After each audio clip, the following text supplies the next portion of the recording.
dimutilasi beberapa bagian gitu kan. Pinter-pinteran lah ya, jadi nyari uang lain yang rusak, potongannya tuh ditempel-tempel, tapi biasanya nomor serinya berbeda. Itu yang nominal besar biasanya ya? Besar kecil pun ada. Oh, sampai kecil sih? Sampai kecil pun ada. Itu ditolak mas? Ditolak? Kita tolak. Berarti karena tidak kesesuaian antara nomor yang sini sama itu ya? Karena nomor serinya kan sama ya.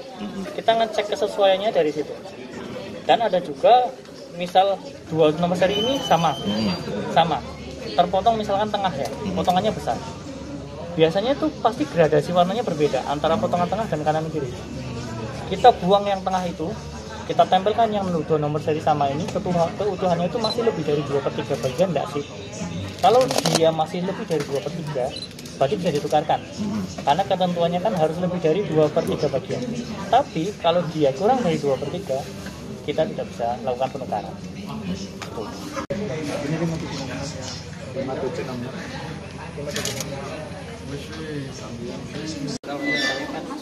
Dari desa itu kan angkala separuh harga. Misalkan 10.000 saya beli, saya tukar 5.000. Tadi untuk berapa uang? Ini 5 juta 100 berapa gitu. Ya. Yang rusak semua apa yang enggak? Rusak semua. Memang saya pekerjaannya seperti itu. Nyari uang gitu? Iya, nyari uang. Yang rusak itu sini. Terus tadi yang berarti yang diterima berapa? Yang diterima itu Yang baru berapa? Jadi berapa? 5 juta lebih. 5 juta lebih.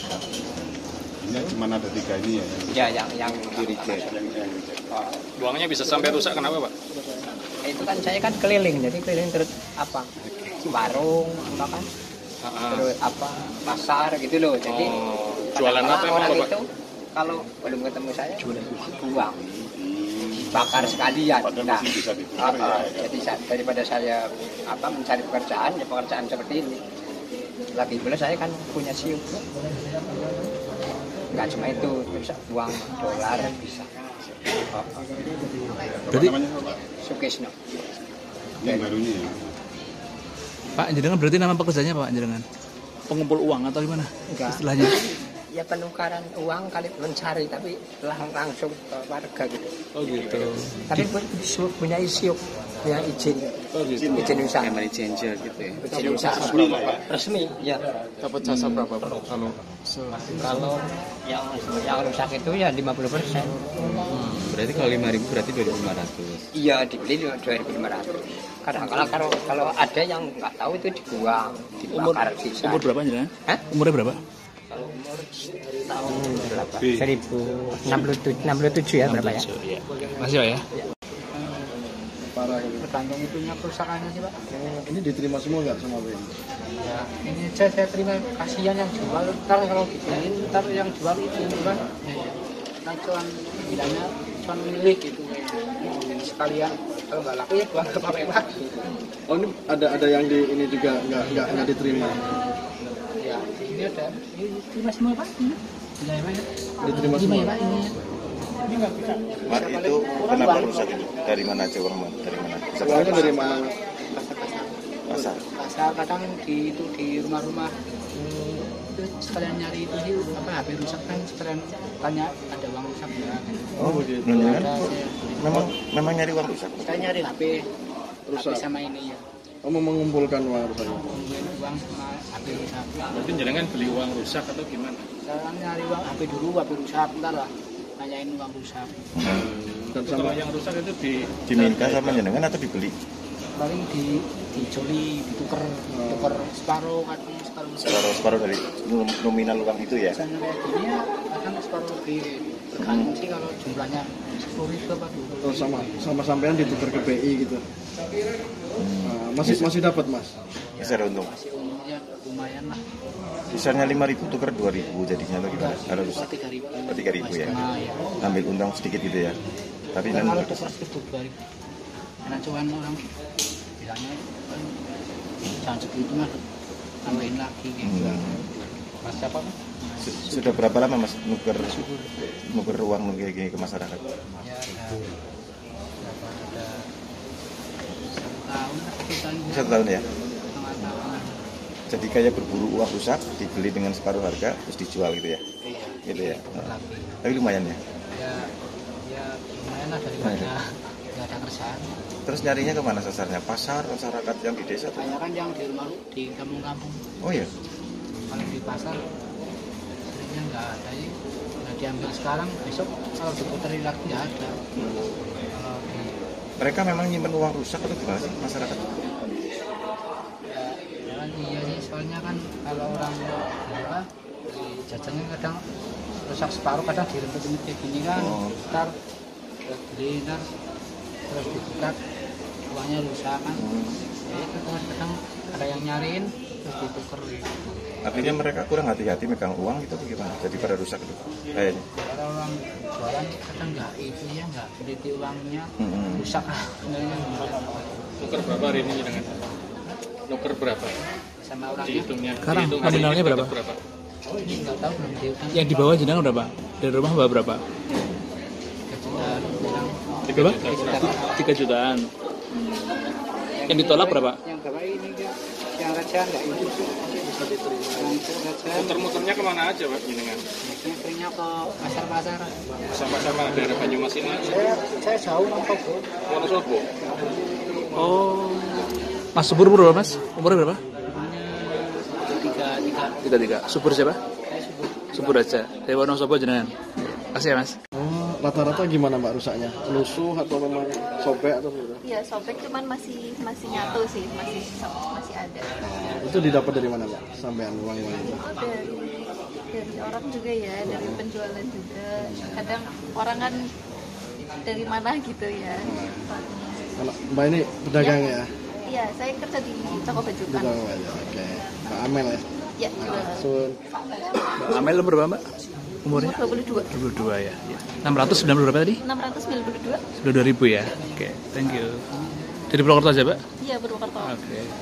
Teman-teman media dapat kami sampaikan bahwa video-video viral yang beredar terkait dengan uang mutilasi itu sebenarnya masuk dalam kategori merusak uang. Nah, merusak uang itu diatur dalam Undang-Undang Nomor 7 Mata Uang Pasal 25 Ayat 1. Nah, jadi dalam konteks merusak uang itu merubah bentuk uang atau merubah fisik uang gitu ya, baik yang dirobek, dibolongin, dibakar, itu bagian dari kegiatan merusak uang. Nah, sehingga dari uang-uang yang kita lihat dalam video-video tersebut masuk kategori itu, dan kalau dia masuk sebagai kategori uang yang dirusak atau uang yang sengaja dirusak, maka dia tidak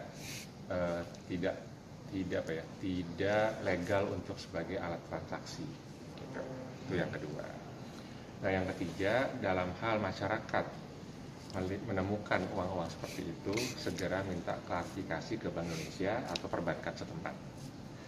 Nah, yang keempat, untuk menghindari hal terjadi, teman-teman masyarakat kami himbau dari Bank Indonesia untuk memperhatikan ciri-ciri keaslian uang rupiah.